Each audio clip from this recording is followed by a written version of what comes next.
दोस्तों 2022 के FIFA world cup में एक वीडियो बहुत वायरल हुआ था और वो था जिसमें जापानी दर्शक मैच खत्म होने के बाद स्टेडियम की सीट्स की सफाई कर रहे थे, नीचे फैला कचरा उठा रहे थे। न सिर्फ जहां वो बैठे थे पर सभी जगह का, चाहे जापान मैच हारा हो या जीता हो। पूरी दुनिया में सब लोगों को बड़ी हैरत हुई थी ये देखकर, लेकिन उन जापानी दर्शकों को इस बात की हैरत थी कि हैरत क्यों, ये तो उनके लिए नॉर्मल था। देखकर बहुत ही अच्छा व इंस्पायरिंग लगा था। दूसरी तरफ यहाँ का किस्सा सुनाती हूँ। एक दिन मैं मदर डेयरी पर दूध लेने गई। वहाँ एक व्यक्ति अपने भतीजे को आइसक्रीम दिला रहे थे। आइसक्रीम लेकर बच्चे ने कागज वहीं जमीन पर फेंक दिया।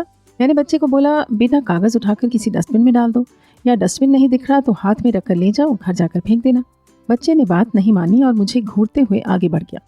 वो व्यक्ति जो बच्चे के साथ थे शायद बच्चे के मामा थे, अच्छे पढ़े लिखे लग रहे थे, उच्च मध्यम वर्गीय परिवार के। मैंने कहा, भाई साहब आप ये कागज उठा लीजिए और छोटे बच्चे को सिखाइए कि उसे ऐसे पब्लिक प्लेस को गंदा नहीं करना चाहिए। लेकिन उन्होंने भी मुझे तेज आंखों से घूरा और बच्चे का हाथ पकड़कर आगे बढ़ गए। मैंने बोला भी कि घर में होते तो भी क्या ऐसा ही करते, जिसे उन्होंने अनसुना कर दिया। खैर मैंने उस कागज को उसके सही स्थान पर पहुंचाया, पर बहुत ही खराब मूड से घर वापस आई कि जहां बड़े ही ऐसे हैं तो देश के भविष्य का क्या होगा। तो आइए जानते हैं हमारे देश के ज्यादातर लोगों में और जापान के ज्यादातर से भी ज्यादा लोगों में ये फर्क क्यों है। दोस्तों, जापानी शिक्षा प्रणाली की परंपराओं में से एक ये है कि छात्र अपनी चीजों की सफाई स्वयं करते हैं। हालांकि इसका ये मतलब नहीं है कि वहाँ सफाई कर्मी नहीं है। ज्यादातर स्कूलों में लंच के बाद सफाई शुरू होती है और 20 मिनट तक चलती है। छात्र अपनी कक्षा में रखे सामान की, खिड़कियों की, फर्श आदि, यहाँ तक कि टॉयलेट्स की भी सफाई खुद करते हैं। इसे बचपन से ही बढ़ावा दिया जाता है।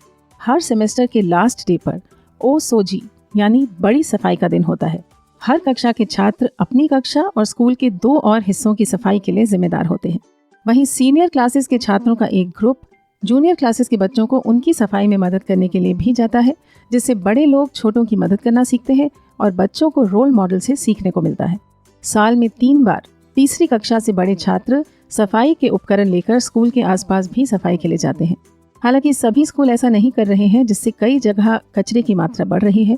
एक्सपर्ट्स का मानना है कि यदि यंग लोगों को नियमित रूप से अपने स्कूल के आसपास कचरा उठाना पड़े तो शायद वे कूड़ा डालने से पहले 2 बार सोचेंगे।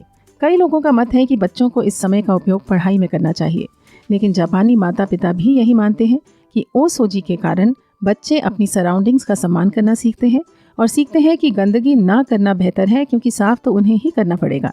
अब बताइए दर्शकों, आपका क्या विचार है इस ओसोजी के बारे में? क्या भारतीय शिक्षा प्रणाली में भी अगर ऐसा किया जाए तो सफल होगा कि सबसे पहले माता पिता ही लड़ने आ जाएंगे? रखिए अपने विचार कमेंट्स में। कैसी लगी जापानी कल्चर से जुड़ी ये सीरीज, जिसका आज है आखिरी एपिसोड? अच्छी लगी तो लाइक, शेयर एंड सब्सक्राइब गुजारिश है। मिलते हैं कल, तब तक स्वस्थ रहें, मस्त रहें, सुविचार को सुनते रहें and have a great day.